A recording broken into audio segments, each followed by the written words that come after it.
to introduce Congressman Beto O'Rourke, who is here with us today. And I'll let him tell you more about himself.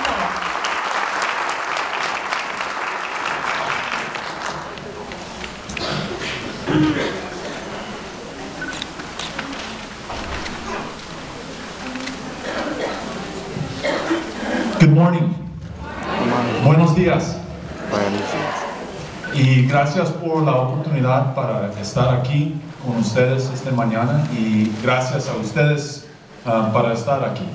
It's great to see so many families here, so many providers, social workers, and people like Ms. Piñon, Mr. Razo, and Mr. Barcelo, who are to be commended for putting on such a successful conference, that it's in its 24th year. So let's have another round of applause for these great people who are putting on this conference and all the great volunteers who help make it happen.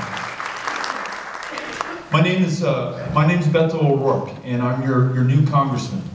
I've been in office all of 8 weeks so far, and I'll tell you, so far, even though I've only been there a couple of months, it's been the greatest honor and pleasure of my life to be able to serve you in Washington and to be able to represent your interests, especially families like yours, families with children who have disabilities, who need help, who need to make sure that federal programs on which you depend are strong and reinforced and have additional resources, who need to make sure that your unique circumstances are represented, that your voice is carried to Washington, D.C. And I want you to know that we're doing that, and that we've got a great team that's standing with you and behind you and doing our best to represent you in Washington, D.C.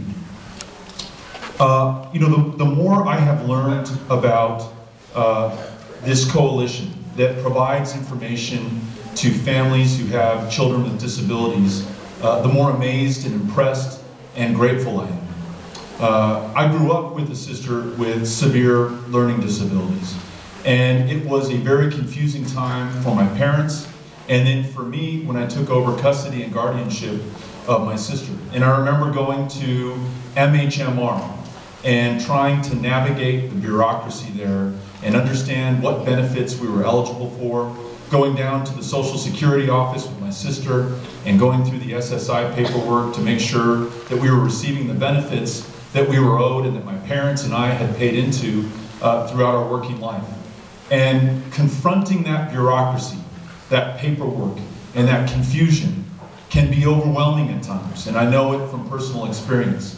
And so I want to thank CDIC and the volunteers and the employees and the people who make sure that families like the ones here and thousands of others in El Paso get the information they need to make the best decisions for their children and their loved ones who are at a very vulnerable point in their life and need all the help that they can get.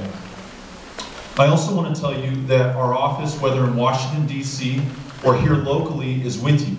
And if you have a question about Social Security eligibility, if you have a case that you're having a difficult time appealing or is stuck somewhere in limbo, we're here to help you. And we have an amazing team at our local office that's in the Mills building, right down by the Placita at San Jacinto, at the corner of Oregon and Mills, that's there to help you. And I've brought one of our very capable, amazing staff members with me today. Esteban Terrazas is right here. Esteban, please raise your hand. This intelligent, hardworking young man is there to pursue your case, to be your advocate, and to make sure you get the answers that you need. And I may also add, ladies, he's single, and so if you'd like to talk with him afterwards, he's available to help you on your case or anything else. Just some quick updates from Washington, D.C. You've probably been hearing about and maybe concerned about potential budget cuts that are known as the sequester. And I want to tell you that the threat of those budget cuts, which are starting to go into effect as we speak, that threat is very real for us here in El Paso. There are tens of thousands of families here, as you all know, who depend on the benefits the rights and the protections provided through the Individuals with Disabilities Act. And if we're unable to avoid the sequester or these automatic across-the-board budget cuts, we're going to see services cut to thousands of families here in El Paso. We are going to compromise our ability to help those people who need our help the most. So I want you to know that we are doing everything we can to make sure that this sequester does not continue, that we find a more reasonable and sensible way to approach this problem, to find the revenues and the cuts necessary so that we continue to provide for families like you. The other thing that I could ask your help on, and you're probably familiar with this, with the passage of the Affordable Care Act, which is sometimes known as Obamacare. There are billions of dollars that are available for the state of Texas to provide for Medicaid expansion for families like yours and thousands of other families in the state of Texas. Unfortunately, our governor, Rick Perry, has declined to take this money, the billions of dollars in help that'll help thousands of families in El Paso. So I'm asking you to talk to your state legislators, your state senator, and to write letters to the governor to tell them that you want that assistance, that that money that's coming in from the federal government can be used right here in El Paso, Texas, to make sure that we're getting families the help and assistance that they need. That may be somebody on the walkie-talkie telling me that my time is up. So I don't want to take up all the time, and we've got an excellent speaker here today, and I've read his biography.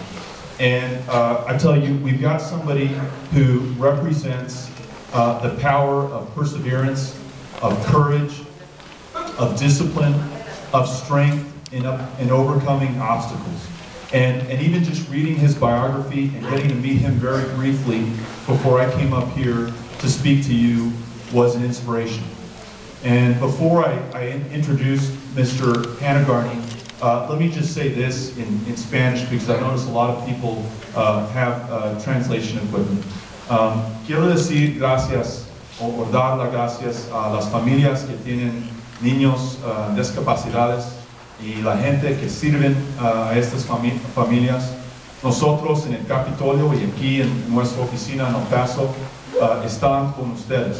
Y si hay algo que nosotros podemos hacer para usted, para sus niños, para la gente en la comunidad, por favor, llámanos. Estamos aquí para servir.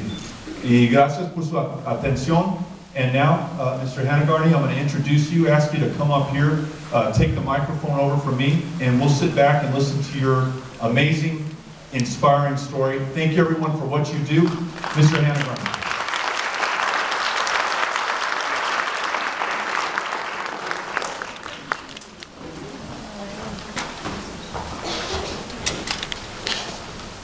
Solamente un breve anuncio. Los que